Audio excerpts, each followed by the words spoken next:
হরে কৃষ্ণ। একাদশী তত্ত্বকথা সম্বন্ধে আজ বিস্তারিতভাবে আলোচনা করব। এই একাদশী কি, একাদশী কিভাবে সৃষ্টি হয়েছে, একাদশী করলে কি লাভ হয়, একাদশী পালন না করলে কি ক্ষতি হয়, সেই সম্বন্ধে বিস্তারিতভাবে আলোচনা করব।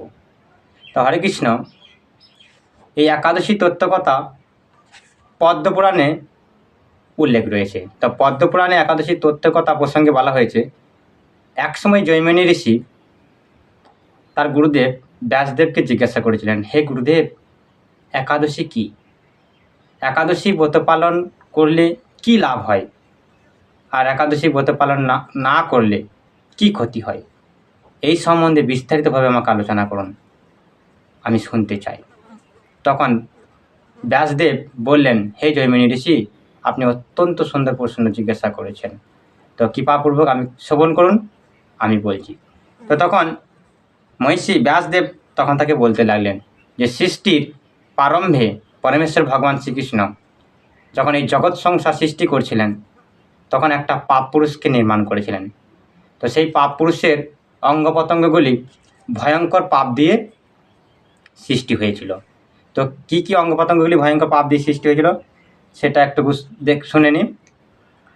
না, পাপ পুরুষের অঙ্গগুলি বিভিন্ন পাপ দিয়ে নির্মিত হলো।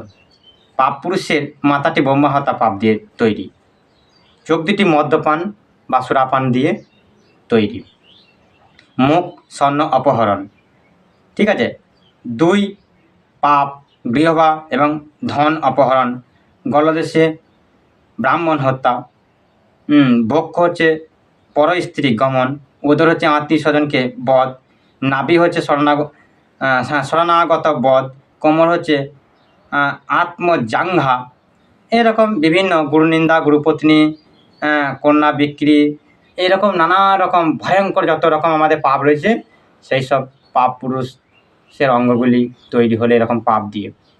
তো যখন সেই পাপ পুরুষ নির্মাণ হয়ে গেল, তখন সেই পাপ পুরুষের শরীর দেখে ভগবান অত্যন্ত চিন্তিত হলেন, ইস, আমি এই পাপ পুরুষকে সৃষ্টি করলাম বলে আজ যে মর্ত্যভূমি মানুষটা কত ভয়ঙ্কর পাপে পরিণত হচ্ছে এবং তারা নরকে গিয়ে যন্ত্রণা ভোগ করছে। তো এইরকমভাবে ভগবান আলোচনা করতে লাগলেন বা চিন্তা করতে লাগলেন। একদিন গরুরে পিঠে চড়ে ভগবান চললেন যমরাজের মন্দিরে। ভগবানকে যমরাজ উপযুক্ত স্বর্ণ সিংহাসন বসিয়ে পাদ্য অর্ঘ ইত্যাদি দিয়ে যথাবিধি তার পূজা করলেন, তাকে সম্মান জানালেন। তাই যমরাজের সঙ্গে কথোপকথনকালে ভগবান শুনতে পেলেন, ভগবানের সঙ্গে একটা আলোচনা চলছিল। তখন হঠাৎ করে ভগবান দক্ষিণ দিক থেকে অসংখ্য জীবের আর্তনাদ এবং কান্না শুনতে পেল, ভয়ঙ্কর ধ্বনি, বাঁচাও বাঁচাও, মরে যাচ্ছি, পারছি না, সহ্য করতে পারছি না, হ্যাঁ বাঁচাও বাঁচাও, এইভাবে আর্তনাদ শুনতে পেলেন। তখন ভগবান প্রশ্ন করলেন, এই আর্তনাদ কেন? যমরাজ বললেন, হে প্রভু, মর্তের পাপীদের মানুষরা নিজে কর্ম যন্ত্রণা ভোগ করছে, সেই যন্ত্রণা অত্যন্ত চিৎকার শোনা যাচ্ছে, তারা সহ্য করতে পারছে না, ভয়ঙ্কর যন্ত্রণা। তা যন্ত্রণা কাতর পাপীচারী জীবদের দর্শন করে করুণাময় ভগবান চিন্তা করলেন, দেখুন কত করুণাময় ভগবান। তো আমি এই সমস্ত প্রজা সৃষ্টি করেছি, আমার সামনে ওরা কর্মদোষ দুষ্ট হয়ে নরক যাতনা ভোগ করছে, এখন আমি এদের সদ্গতি ব্যবস্থা করব। ভগবান চিন্তা করলেন, এদেরকে কীভাবে উদ্ধার করা যায় এই নরক থেকে, তো সদ্গতি করব। এইভাবে চিন্তা করতে করতে ভগবান শ্রীহরি সেই পাপাচারীদের সামনে একটা একাদশী তিথি রূপে এবং একটা দেবমূর্তি রূপে আবির্ভূত হলেন। তা সেই পাপীদেরকে একাদশী ব্রত আচরণ করালেন, একাদশী করতে বললেন, আর সেই সমস্ত ব্যক্তিরা একাদশী আচরণ করে তারা সমস্ত ব্যক্তিরা বৈকুণ্ঠ ধামে ফিরে গেলেন। তো ব্যাসদেব বললেন, হে জৈমিনী ঋষি, শ্রীহরি প্রকাশ এই একাদশী অত্যন্ত সুকর্ম, আর এই একাদশী সমস্ত ব্রতের মধ্যে শ্রেষ্ঠ, আর এই একাদশী সমস্ত জীবের কল্যাণময়, তাই সমস্ত ব্যক্তির এই একাদশী পালন করা অবশ্যই কর্তব্য।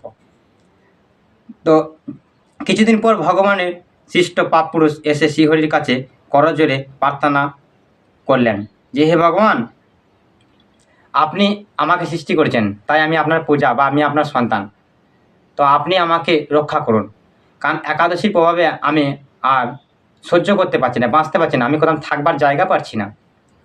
তা আমি কোথায় থাকবো, কী করবো, আপনি আমাকে বিস্তারিতভাবে বলুন, কারণ আপনি আমার পিতা। তো ভগবান এইভাবে বললেন, ভগবানকে এইভাবে বললেন যে ঠিক আছে, আমি ক্ষয়প্রাপ্ত হচ্ছি, কেননা একাদশী প্রভাবের ফলে পাপাচারীরা এখন সমস্ত বৈকুণ্ঠে বাসিন্দা হয়ে যাচ্ছে, তারা সবাই বৈকুণ্ঠে চলে যাচ্ছে, তাহলে আমি কাদেরকে আশ্রয় করে থাকবো? আমাকে যারা আশ্রয় করে তাদেরকে দুঃখ দেওয়া, যন্ত্রণা দেওয়াই হচ্ছে আমার কাজ। তাহলে তারা সবাই বৈকুণ্ঠ ধাম চলে যাচ্ছে, তাহলে আমি কী করবো? তো এইভাবে ভগবানের কাছে মিনতি করেছে, হে ভগবান, এখন আমার কি হবে? আমি কাকে আশ্রয় করে থাকবো? এইভাবে বলছে সবাই, এইভাবে বলছে ভগবানকে।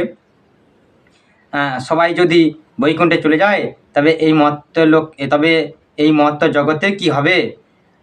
আমি কার কাছে সঙ্গ মর্ত্য ক্রিয়া করব, বা আমি কাকে আশ্রয় করব?